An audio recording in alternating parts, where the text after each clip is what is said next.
Actually, sa game nga po na ito kontra sa Australia, nakita natin yung isa sa mga better games din ni Junmar sa Gilas in recent history. Madalas kasi halos hindi siya ipasok at if ipapasok man, saglitan lang at hindi siya nakakascore. Pero this game, isa siya sa nag-lead sa Gilas kontra sa Australia kahit natambak.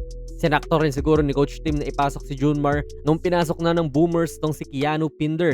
6'11 big ng Australia to, pero dito pa lang sa tindigan nila mukhang hindi po totoo yan. Mukhang mas malaki pa kasi si Junmar sa kanya. Pero yung advantage kasi ni Abay dito ay mas malapad siya kontra kay Pinder. At pagkakataon to para mas madali siyang makascore talaga if mabibigyan ng pasa. And instant 2 points and 1 rebound kagad siya dito sa follow-up. Ang problema naman talaga idol kay Junmar ay depensa, lalo dito sa international level na hindi lang mas malaki kundi mas mabibilis na guards ang kalaban.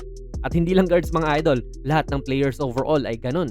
Okay lang sana if nakakascore siya sa loob palagi pag nasa court, pero that is not the case sa Gilas kasi hindi naman din siya yung unang option. Pero kita nga natin dito, nag-drop cover si Junmar kontra sa isa sa GOATs ng Australian NBL na si Bryce Cotton at agaran ding na-recognize si Cotton yan. Late na rin si Troy kasi lumalaban siya sa pick, kaya komportable po yung tira na ito ni Cotton. Manood ng live na laro sa basketball sa 1x Sports, gamitin ang ating code na JONASPB. Scan nyo lang po ang ating QR code. Assist po si Abay dito idol, so makikita mo sana yung potential niya bilang hub ng opensa, lalo sa triangle ni Coach Tim. Think of it na parang Pau Gasol. Hindi man kasing skilled ni Abay to, pero bagay kasi sila pasahan sa poste kasi makakascore sila at will kung gugustuhin nila, lalo if hindi sila dinodouble. Nagkataon lang na guard po yung tumao kay Junmar dito for some reason kaya napadouble din ng Australia, pero yan nga ang potential ng isang Junmar sa triangle offense. Bagay sana if lagi siyang threat na umiscore at sing dominante siya tulad nung sa PBA. Katulad dito idol, ang kalaban niya dito ay bata lang, Alex Condon. Though starter to sa Florida Gators ng US NCAA Division 1 eh. So alam mo rin na mas malalaki ang competition ni Condon sa US at matik sanay siya sa mga bungguan kasi yun yung tinatrabaho niya sa college. Pero kahit na, 'di ba?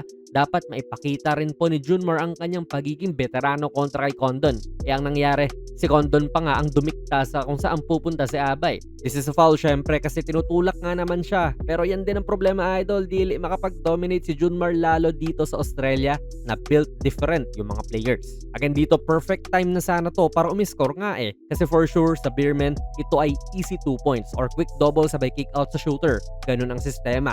Ako idol, hindi naman ako basher ni Idol Junmar no. Dito sa channel natin, wala naman tayong dinidisrespect na player o team. What more pa yung sariling atin. Pero naiintindihan ko rin yung mga hinaing ng mga fans na nagsasabing quote-unquote pang PBA lang si Idol. Walang double dito eh. Binabantayan lang siya nung 21-year-old na si Condon when sa PBA, alam mong Roxy kay Idol yon. Though pambawi syempre effective naman din siya kapag nagdodraw nga ng double. Kasi yan nga yung sistema na ginagawa niya sa SMB na kapag nasa poste at dinodouble siya, malamang gamay na niya kung paano ipapasa yon sa libre. Assist na naman sa kanya. This time si Banan naman po yung tumatao kay Junmar. Mas maliit to ngayon pero this game ay nag-double-double po si Banan with 11 points at 10 rebounds. Pero ganun pa rin idol. For sure, sa isip ni Coach Tim ay dapat sa ganitong mga pagkakataon nakaka-score si Junmar at yan nga ang specialty niya. Backing down yung defender, sabay i-score kapag single coverage. At single coverage nga po ito. Walang help mula sa iba, pero hindi pa rin makascore. Mitch Creek naman, paliit na ng paliit mga idol, hindi na big man to at ganun pa rin. Credit sa depensa nitong Australia, nag-double naman din sa Cotton dyan kahit na medyo hilaw po yung double niya. Pero again, ito ang type of shots na dapat sure ka na talaga kasi gawain ni Junmar yan sa PBA at he is good or he is great at that sa level na yon. Pero dito hindi, nadedepensahan talaga siya. Hindi niya ma-dominate.